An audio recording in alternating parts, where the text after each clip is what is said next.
storms if you count the one in January 2006.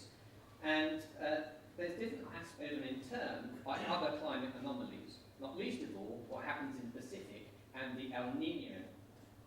There's other factors, of course, that are implicit in the...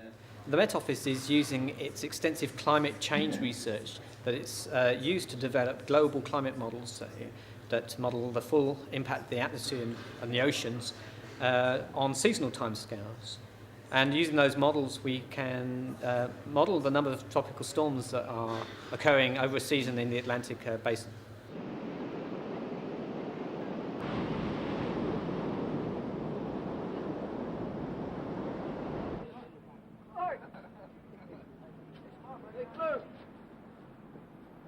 Climate models are, when you say low resolution, granularity means that they only represent scales of 300 kilometers or so. But even so, they can represent, to some degree, tropical storms.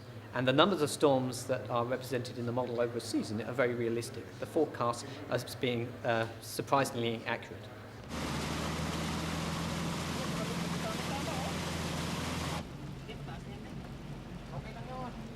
Well, for 2007, the Climate Ensemble is forecasting an average of around 10 storms from July to November.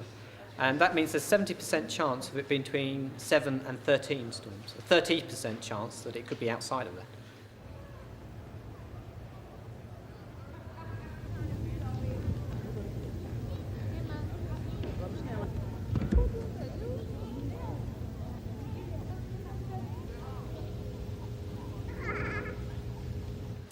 At the moment, the science is not at the stage we can predict the number of storms or landfall, the intensity of storms or landfall, and that's because more targeted research is needed. But we're excited by this because it's the first time we've shown climate models can do something really credible in terms of tropical storms.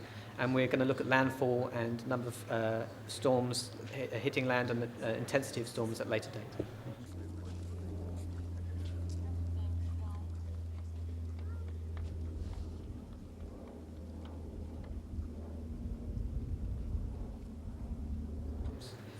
At the moment, it's not clear whether global warming is already having an impact on tropical storm numbers or intensity.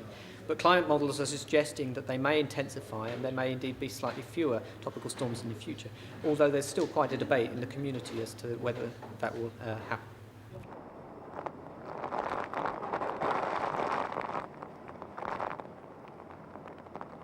In the future, we will look not just at the seasonal forecast and in developing landfall and intensity forecasts, but we're also going to be looking at a shorter range, what's happening over the coming month, and also the decades ahead. We've got many decisions in businesses are made 5 years, 10 years ahead. And knowing what's going to happen in 2100 is maybe a little bit far off for decisions that need to be made now.